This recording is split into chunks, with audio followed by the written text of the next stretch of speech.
turunkan pada baginda Nabi Agung Muhammad Sallallahu Alaihi Wasallam, pada seluruh keluarga ahli baitnya, para sahabatnya, dan para pengikutnya yang senantiasa setia mengikuti segala bentuk perintah dan ajarannya. Anak-anakku sekalian yang tentu kita banggakan, alhamdulillah, karena kita sudah memasuki malam hari ke-23, artinya kita sudah masuk di hari ketiga, ya, hari ketiga dari 10 hari terakhir, ketiga, ya, di bulan Ramadan ini. Yang kemarin kita sampaikan bahwa Rasulullah SAW itu menyampaikan untuk 10 hari ketiga itu balasannya adalah idkun minan nari. Semoga kita semua mendapatkan berkah ini, kebaikan ini. Apa idkun minan nari? Yaitu dijauhkan dari api neraka. Anak-anakku, di pagi ini kita akan sedikit membahas berkaitan dengan zakat fitrah, ya. Secara umum zakat itu bisa berarti pembersih, ya. Zakat yuzaki, pembersih. Banyak sekali ayat Al-Quran, firman Allah yang menunjukkan wajibnya zakat ini. Dalam surat Al-Bayyinah Allah berfirman, A'udzu billahi minasyaitonir rajim. Bismillahirrahmanirrahim. Wa ma umiru, gimana lanjutannya? Wa ma umiru illa liya'budu Allaha mukhlisina lahuddin hunafa'a wa yuqimus sholata wa yu'tuz zakata. Dua perintah sekaligus, ya, di situ berdampingan atau beriringan. Yuqimus sholata wa yu'tuz zakata. Sholat sebagai ibadah mestinya menghadirkan kebaikan atau kesalehan bagi pelakunya. Sedangkan zakat itu ibadah yang mestinya menghadirkan kebaikan bagi dirinya dan juga bagi orang lain. Kesalehan spiritual, kesalehan sosial. Sholat menandakan atau menunjukkan kesalehan ritual, sedangkan zakat itu menunjukkan di situ ada kesalehan sosial, berbagi kepada orang lain. Di ayat yang lain Allah juga menyampaikan, khudh min amwalihim shadaqatan tutahhiruhum wa tuzakkihim. Ambillah dari sebagian harta mereka itu untuk menjadi zakat, yang berfungsi untuk apa? Tutahhiruhum wa tuzakkihim, yang berfungsi untuk mensucikan, untuk membersihkan mereka. Di dalam ayat yang lain Allah juga berfirman, innalladzina amanu wa 'amilus sholihati wa aqamus sholata wa atuz zakata lahum ajruhum 'inda rabbihim. Surat Al-Baqarah 277, yang artinya, dan orang-orang yang beriman, tidak cukup beriman, orang yang beriman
Ini perintah yang sangat jelas.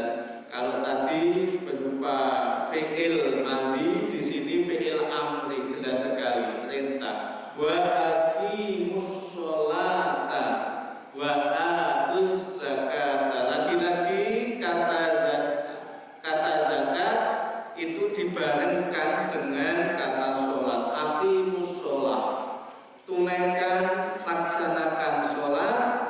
Wa atuz zakata, dan tunaikan zakat. Jadi orang yang beriman yang sudah melakukan sholat mestinya ya dia juga melakukan, ada kesadaran bahwa apa yang dia miliki, ya, apa yang dia punyai, rezeki yang dia dapatkan, di dalamnya ada hak orang lain. Maka dengan itu timbul kesadaran untuk menunaikan zakat. Dalam hadis Nabi Muhammad SAW, ini anak-anak pasti hafal dari kelas 1 pelajaran fikih. Buniyal Islamu ala khamsin. Yang pertama apa? Syahadati alla ilaha illallah wa anna Muhammadar rasul abduhu wa rasuluh wa iqamis shalah wa itaiz zakah wa hijjul baiti wa shaumi ramadan. Pilar dari agama Islam, tiang dari agama Islam itu ada 5. Di antaranya adalah di situ disebutkan wa shaumi ramadan, dan puasa Ramadan. Jadi kalau seseorang yang sudah bersyahadat maka berarti dia sudah Islam, maka mestinya wajib harus melakukan puasa atau menunaikan puasa Ramadan. Kecuali di saat-saat tidak memungkinkan karena sakit, ya, ada uzur atau alasan yang bersifat syar'i. Perjalanan safar yang jauh yang sudah memenuhi jarak yang ditentukan boleh tidak puasa. Atau mungkin orang yang sudah tua pikun, ya, sudah tidak bisa apa-apa, maka itu dia boleh untuk tidak puasa. Tetapi tentu ada, kalau yang bepergian, nah itu ada qadha'nya, diganti di hari lain. Ada fidyah, ada membayar fidyah. Nah, kita fokus di pagi ini berkaitan dengan zakat fitrah. Zakat fitrah itu zakat yang dikeluarkan bagi semua atau diwajibkan bagi semua muslim, tidak memandang apakah dia itu laki-laki atau perempuan, apakah dia budak atau orang merdeka, apakah dia kecil ataupun besar. Artinya anak yang baru lahir itu juga sudah dikenai wajib zakat fitrah. Terus siapa yang membayar? Dan tentu karena masih menjadi tanggungan kedua orang tuanya, ya, yang membayar adalah kedua orang tuanya. Rasulullah SAW bersabda, "Faradha Rasulullah SAW zakat al-fitri so'an min tamarin aw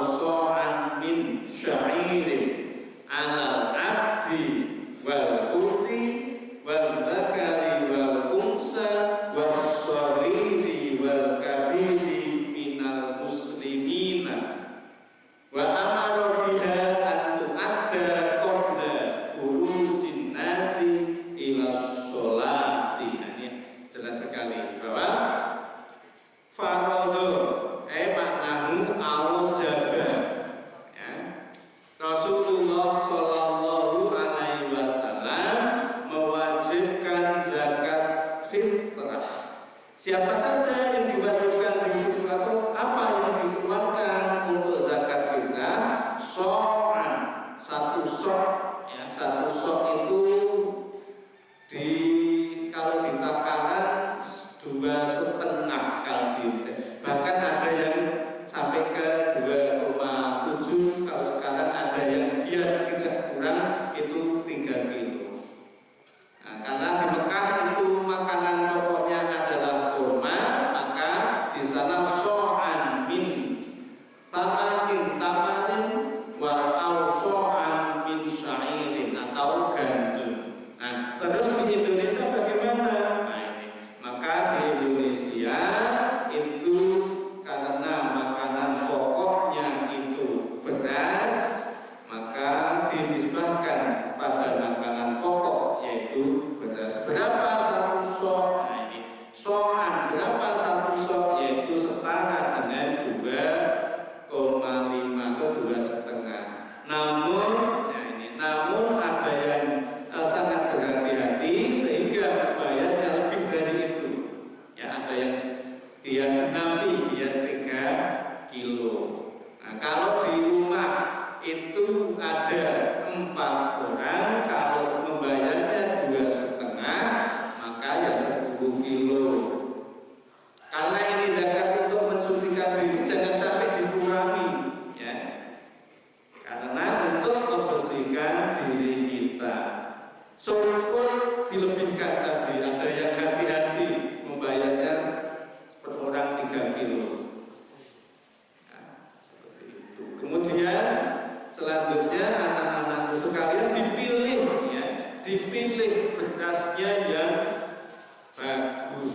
Karena apa? Karena untuk membersihkan diri kita, ya kita gunakan barang tersebut yang kita gunakan untuk zakat dengan yang sebaik-baiknya.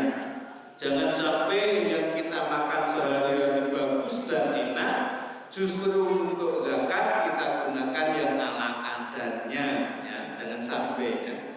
Gitu. Nah, kemudian tadi disebutkan siapakah yang dikenai fardhu, yang dikenai kewajiban untuk zakat fitrah itu siapa? Di situ dalam hadis tadi alal abdi wal hurri. Ya, orang muslim baik dia itu hamba sahaya. Nah, sekarang itu sudah tidak ada hamba sahaya. Itu zaman dulu, ya, di Arab itu masyarakat. Awil hurri, ya, atau orang yang bebas atau merdeka.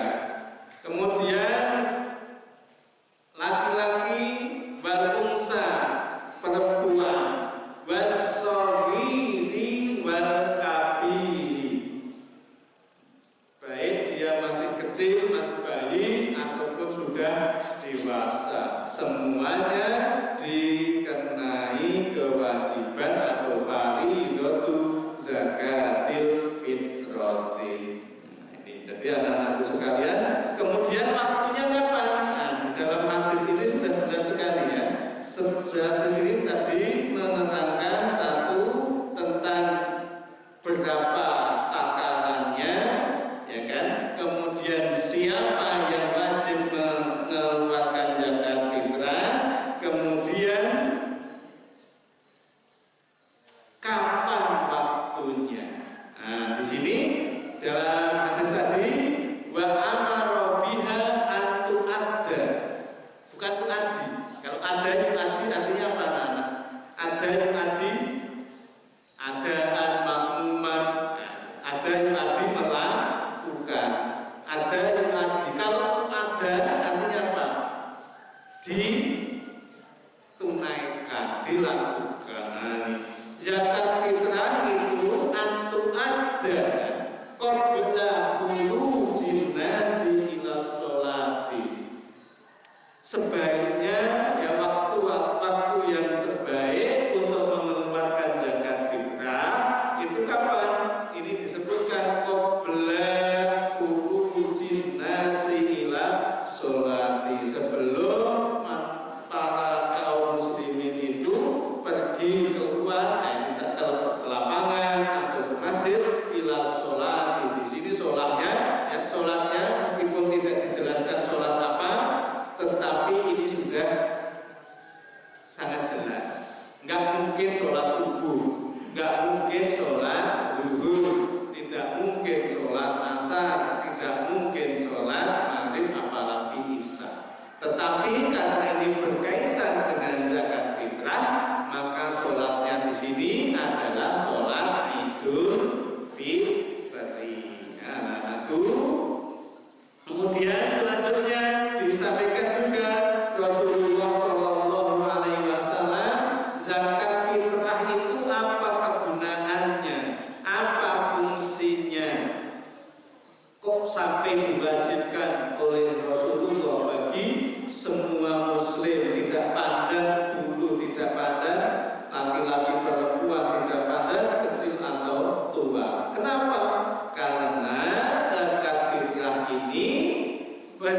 tuhroh, untuk mensucikan, tazkiyah, ya, untuk mensucikan, untuk membersihkan. Siapa yang disucikan, siapa yang ditazkiyah, siapa yang dituhroh melalui zakat fitrah ini, zakat fitri ini, yakni disebutkan selanjutnya lisoim, ya, orang yang melakukan puasa. Puasa apa di sini? Tentu puasa Ramadan, karena zakat fitrah tidak dikeluarkan selain di bulan ini. Gitu anak-anak, perlu kita pahami bersama-sama. Jadi ini anak-anak yang khususnya kelas 6 yang akan sholat Idul Fitri di sini sampai 1 Syawal di sini harus mengetahui kejelasannya. Ya, apakah sudah dibayarkan zakat fitrahnya atau belum oleh orang tua? Karena itu wajib. Ya. Terus bagaimana kalau seandainya terpaksanya kita mengeluarkan zakat fitrah kok setelah sholat Idul Fitri? Maka zakat tersebut, zakat fitri tersebut, zakat fitrah tersebut hanya dianggap sebagai sedekah biasa, ya, tidak zakat. Maka anak-anakku semua, dari pengertian ini silakan yang khususnya yang kelas 6. Kalau kelas 5 kan nanti akan pulang, ya. Setelah pulang sampai rumah jelas, ya, sudah zakat belumnya kan bisa ditanyakan kepada orang tua. Nah, sedangkan bagi anak-anak yang kelas 6 di sini sampai Syawal harus dipastikan, ya. Di sini kewajiban bagi semuanya, putra putri, ya. Bukan kalau sedang di pondok, sedang belajar, tidak wajib zakat fitrah, tidak. Di situ semuanya. Jadi dipastikan agar apa? Agar kita yang melakukan puasa ini mendapatkan fadilahnya, yaitu kita disucikan, kita dibersihkan melalui zakat fitrah yang kita tunaikan. Dari apa kita dibersihkan dengan zakat fitrah? Di situ dari minar rofasi walawi, ya, dari hal-hal yang mungkin kemarin tidak baik, lisan kita, ya, ataupun perbuatan kita sering melakukan sesuatu yang bertentangan, yang mestinya tidak boleh dilakukan, kita lakukan, maka itu bisa dibersihkan melalui zakat fitrah. Itu bagi soimnya, ya. Bagi pelakunya, ya, bagi yang mengeluarkan zakat fitrah itu adalah tuhrotan. Terus fungsi bagi yang lain, bagi orang lain, khususnya orang miskin dan orang fuqara, maka zakat fitrah ini sebagai tukmatan, ya, tukmah amayut ilmu, ya, to'am, tukmah. Apa? Sebagai pemberian makanan. Agar apa? Agar orang-orang yang miskin, agar orang-orang yang fakir di hari raya Idul Fitri ini mereka tidak sedih, tetapi mereka bergembira. Karena apa? Karena kebutuhan makannya tercukupi melalui zakat fitrah yang dikeluarkan oleh kaum muslimin. Nah, di sini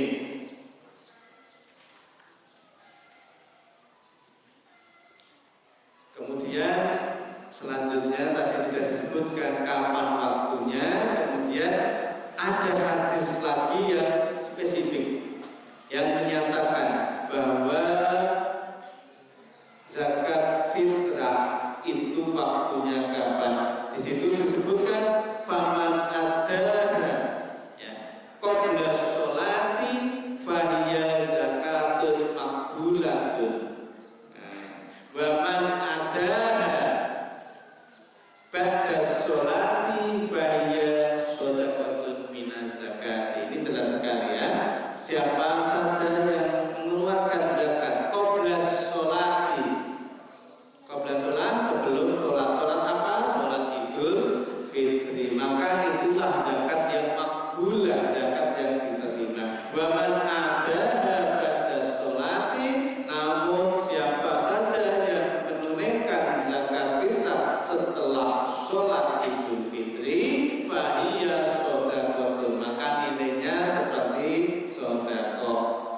saja.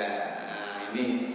Dan zakat fitrah ini anak-anakku sekalian, di samping menjadi tuhroh, ya, menjadi pencuci atau menjadi pembersih bagi pelakunya atau shaim, dan juga tukmah pemberian makan bagi masakin, jauh lebih penting dari itu juga adalah fadilahnya bahwa zakat fitrah itu bisa mengantarkan kita masuk ke surga.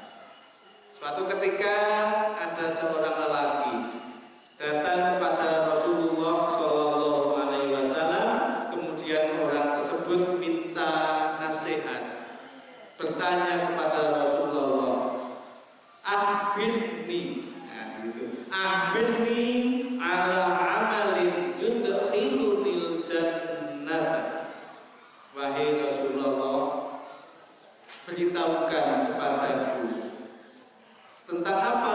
Tentang perbuatan, tentang amal yang dapat mengantarkanku masuk surga.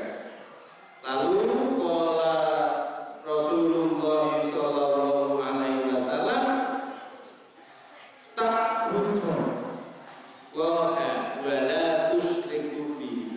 Yang pertama, Rasulullah menyampaikan amalan yang dapat mengantarkan kita masuk surga adalah ta'budullah, beribadah kepada Allah, wa la tusyriku bihi syai'an, dan tidak mensyirikkan, ya, tidak mengakui ada yang lain selain Allah. Kemudian tuqimus sholata, ya, setelah ibadah iman, kemudian melaksanakan sholat, kemudian wa tu'tiz zakata, yang ketiga, dan engkau menunaikan zakat, wa tasilul arham. 4 amal yang menurut Rasulullah Shallallahu Alaihi Wasallam dapat mengantarkan pelakunya untuk masuk surga, seperti hadis tadi, adalah yakni beriman kepada Allah, beribadah kepada Allah, tidak mensekutukannya. Yang kedua adalah sholat, yang ketiga adalah zakat, dan yang keempat adalah silaturahmi.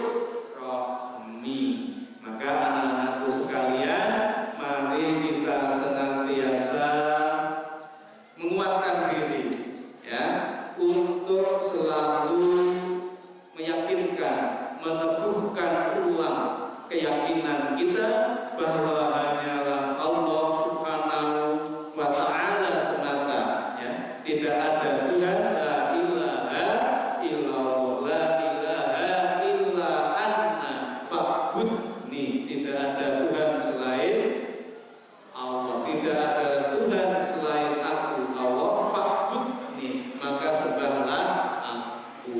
Kemudian sholat tetap tidak boleh kendor. Kemudian zakat, ya, ini anak-anak zakat fitrah. Kalau zakat yang lain saya rasa anak-anak baru dalam proses, ya, baru dalam proses. Insya Allah setelah nanti keluar dari sini, kemudian melanjutkan kemana saja, kemudian bekerja mendapatkan rezeki, sudah mencapai nisab, maka disitulah anak baru akan dikenakan zakat. Jadi yang paling wajib di sini zakat sekarang bagi anak-anak adalah zakat fitrah, ya, karena belum punya penghasilan, belum punya pendapatan. Ada yang minggu atau apa minggu, punya kambing banyak, tidak, ya, punya sawah, tidak, ya, maka belum punya pendapatan, belum punya penghasilan. Anak-anak belum wajib zakat kecuali zakat fitrah. Berapa? 1 sok, ya, kalau dari di Arab zaman Nabi itu disebutkan 1 sok dari kurma atau 1 sok dari gandum, disetarakan 2,5 kilogram, atau lebih baik, ya, untuk memantapkan bisa 2 atau ada yang tadi saya sebutkan 3 kilo untuk jaga-jaga biar tidak kurang. Digunakan beras yang paling baik. Apa boleh misalkan tidak mengeluarkan zakat fitrah dengan beras, tetapi dengan uang boleh ya. Sebagian ulama bahkan pemerintah Basnas itu sudah mengeluarkan aturan tentang berapa mestinya seseorang kalau tidak zakat fitrah dengan beras tapi dengan uang. Misalkan kalau dihitung 1 kilo sekarang 15.000, berarti berapa kalau 2 kilo setengah? Anak-anak, kalau beras sekarang 15.000, berarti kalau kita tidak zakatnya dengan beras tapi dengan uang berarti berapa? 30.000 tambah 7,5, 37,5. Ada yang membulatkan 40.000. Bahkan sering ada yang kirim uang ke sini ya, ke panitia dalam bentuk uang lebih ya, lebih misalkan